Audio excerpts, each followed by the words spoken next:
Shalom, salam sejahtera. Renungan malam seiman berjudul Tingkah Laku Orang Kristen. Namun aku hidup tetapi bukan lagi aku sendiri yang hidup, melainkan Kristus yang hidup di dalam aku. Dan hidupku yang kuhidupi sekarang di dalam daging adalah hidup oleh iman dalam Anak Allah yang telah mengasihi aku dan menyerahkan dirinya untuk aku. Galatia 2 ayat 20.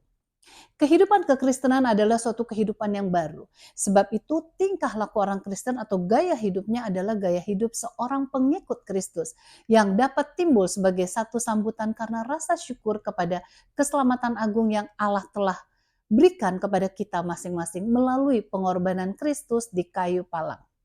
Paulus menghimbau kepada semua orang Kristen yang tertulis dalam Roma 12 ayat 1 dan 2. Karena itu saudara-saudara, demi kemurahan Allah, aku menasehatkan kamu supaya kamu mempersembahkan tubuhmu sebagai persembahan yang hidup, yang kudus dan yang berkenan kepada Allah.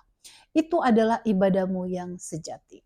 Janganlah kamu menjadi serupa dengan dunia ini, tetapi berubahlah oleh pembaharuan budimu, sehingga kamu dapat membedakan manakah kehendak Allah, apa yang baik, yang berkenan kepada Allah, dan yang sempurna.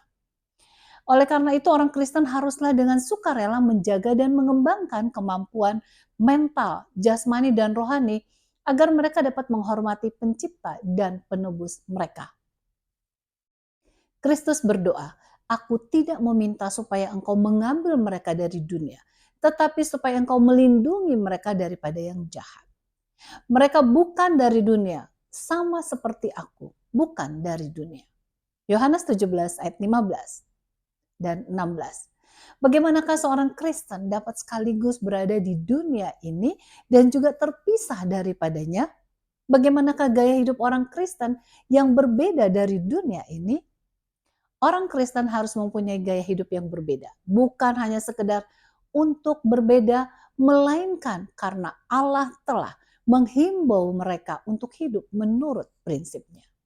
Gaya hidup yang dimintanya agar mereka hidupkan membuat mereka mampu meraih potensi penuh sebagai makhluk ciptaannya, serta membuat mereka efisien dalam pelayanannya.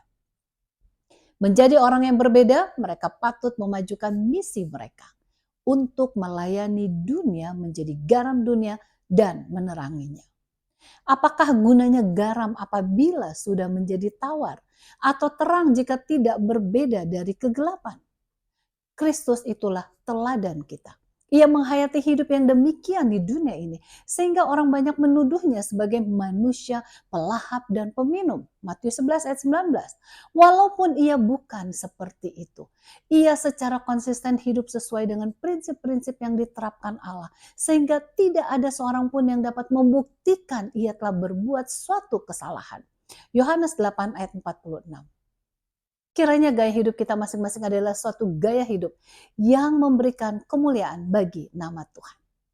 Tuhan Yesus memberkati.